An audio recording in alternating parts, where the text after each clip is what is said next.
Hey everyone, Sassy Mouse here, and today I am not in my apartment. I would like to welcome you to my camper van. I recently went on a week-long trip for my birthday, and I wanted to share some things that I've learned from multiple road trips. So I realized after recording this that it was going to be a lot longer than I had intended it to be. As a result, this is going to be split up into a few different videos. Enjoy! First off, why am I qualified to talk about this? Me and my husband go on road trips several times a year, more than most people will. We go on shorter road trips 1 to 2 times a month and do longer road trips 3 to 4 times per year. Thus, I've learned some really helpful insights that I would like to share with all of you. Although I currently road trip in my camper van, I have road tripped in many other vehicles, including my Prius, which I had before the van, and an SUV, as well as a few other vehicles. One caveat to my advice: I do not have children, and therefore my advice is based entirely off of 2 childless adults going on road trips together.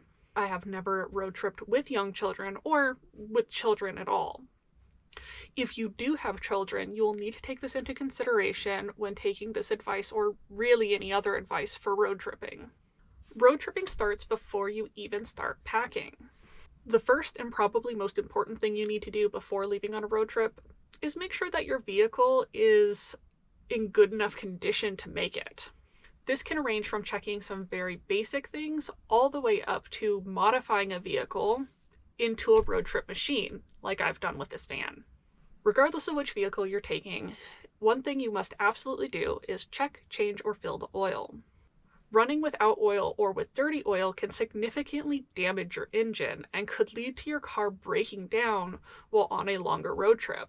Although this probably won't happen from failing to change the oil one time, cumulatively neglecting your oil can lead to this.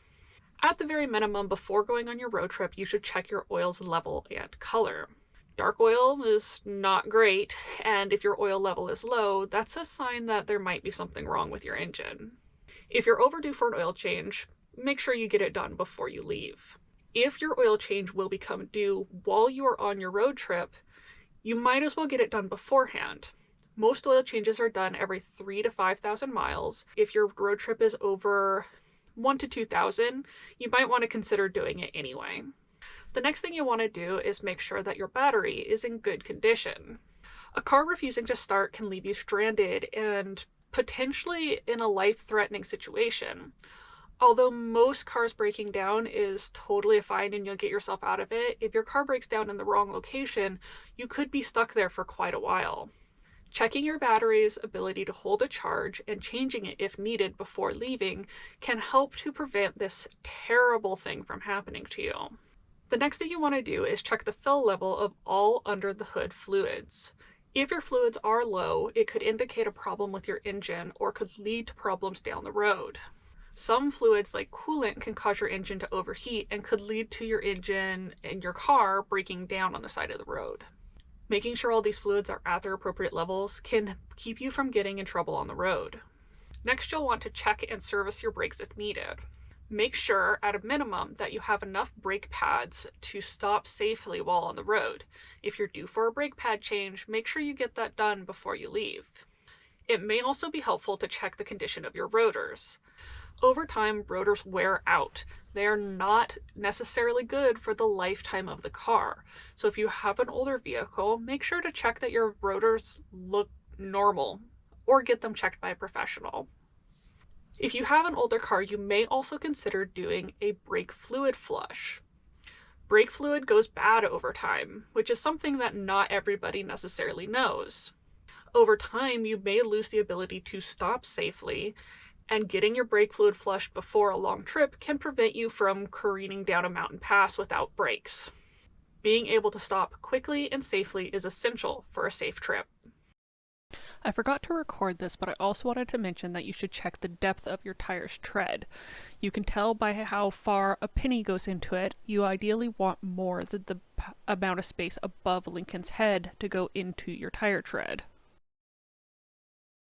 The next easy thing you'll want to do is check and replace your windshield wipers. You might not use your windshield wipers that much in regular driving, but you use them a lot more on road trips. Due to the fact that you'll likely be traveling through many different climates, and you'll be exposed to many, many more bugs, you're going to end up using your windshield wipers and your windshield wiper fluid much more than you might do at home. Thus, when going on a road trip, you want to make sure that your windshield wipers are in good condition and that your fluid is either topped off or that you have a bottle available to refill it when you need to.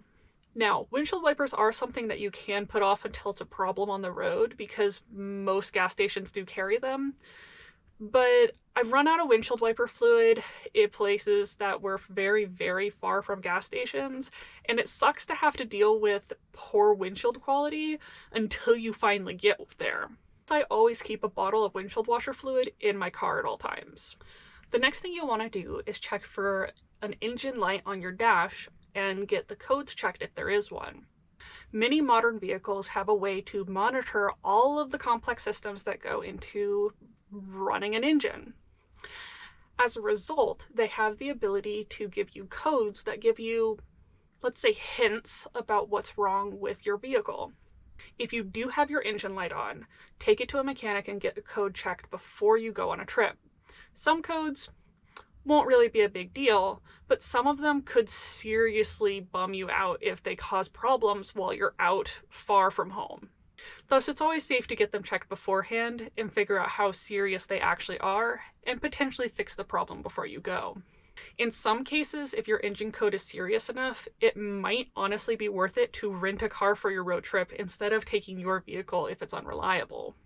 The next thing you want to do is make sure your vehicle is, well, legal. Some things to ask yourself are my tabs current? Do all of my lights work? Do I have all of my mirrors present and are they functional? Getting a ticket while out of town is awful. It can throw off a trip, make it very unenjoyable when all you wanted to do was have a good time. As a result, make sure that your vehicle is legal for road use before you go. The last thing you want is to be pulled over because your tabs expired a week before you go, and now you are stuck with a ticket for an out-of-state jurisdiction. Many little things can go unnoticed, and before you go on a trip, doing a real quick walk around your vehicle to make sure everything is good to go and functional can be really helpful. So your car is legal. Awesome. Are you? Before you go, you want to make sure that you're legal too. If your driver's license has expired, it would really suck to find out when you're thousands of miles away from home. Driver's licenses take a while to get new ones of. And although you can print out the temporary license, and generally that will be fine in a pinch, it is helpful to have a valid and plastic driver's license before you go on a trip. Some places will not accept paper licenses for certain services, so having a valid plastic license can be very helpful. If you're traveling over international borders, you also want to make sure that your passport is current and valid. You don't want to get to the border and then find out, well, I'm fucked. If you're traveling to certain countries, you may also need a traveler's visa. Make sure you have that figured out before you leave home so you don't get to the border and then realize you have to turn around and go back home early. You will also want to make sure that your insurance is current and up to date. Although you can typically look up your insurance information online, you may want to print out a physical card because not everywhere has service and you might not be able to look it up when you need to. If you do get pulled over, the two things you're generally asked for are your driver's license and proof of insurance, and if you don't have either of those, you're gonna have a bad trip. This next tip is more relevant if you're converting your vehicle into a dedicated road trip machine. This is something that I did to my van and I very much appreciate now. What is it? Get your windows tinted. Depending on where you live, there are going to be laws about what you can tint your windows to. No matter where you live, get it tinted to the darkest amount that is legal for your area. There is some risk that you will travel somewhere where this is illegal. However, there are various benefits to having it that can make that potential be less risky. In addition, if you're polite, many police officers will recognize that you are from out of state and that your tinting is legal where you live. One of the big benefits of having tinted windows is that it increases the security and privacy of your vehicle. On my vehicle, my windows are tinted pretty dark and are probably not legal in areas like California. However, the darkness of my windows means that people can't really look in the front windows and see anything in my van. My vehicle doesn't have windows except for in the very, very back and up front, so there wasn't a whole lot to tint, which was nice. But I have the front tinted, and I generally leave Reflectix on the back windows for added privacy. With the windows tinted, even if I were to accidentally leave something in my car, which by the way, you shouldn't do if you can avoid it, people wouldn't really be able to see in and be able to be like, oh, she left her purse in there. Tinting your windows also has the benefit of reducing the amount of UV exposure you get while driving. You can look up pictures of truck drivers who do not have tinted windows online and see UV scans of the amount of damage that has been done to their left side, in the United States at least, because that side faces the window. You don't want to end up with skin cancer later on because you're getting exposed to too much UV radiation, which is why I think even mild tinting can be very helpful to preventing you from getting this exposure. Most windows have some UV protection, but tinting them helps prevent it a lot more and can make you feel a lot more comfortable and a lot more safe in your vehicle.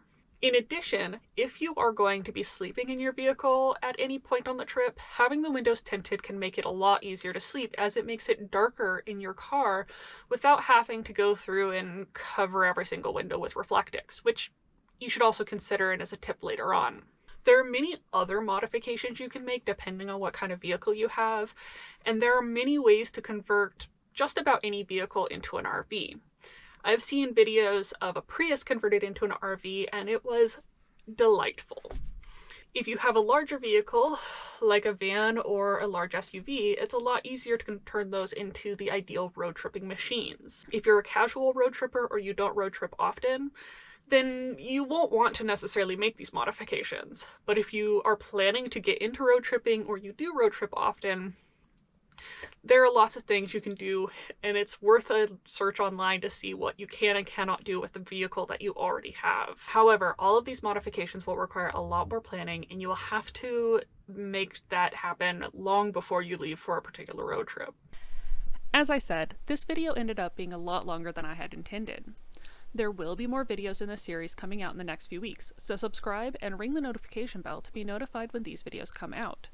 Next time, we'll be covering putting together a safety kit. Want more Sassy Mouse content? Check out my new secondary channel, Sassy Mouse Tea Party, for off-the-wall, behind-the-scenes, and non-harm reduction related content. Currently, you can check out videos related to my trip down to Nevada, or for more harm reduction content, check out some of the other videos on this channel. Until next time, stay safer out there.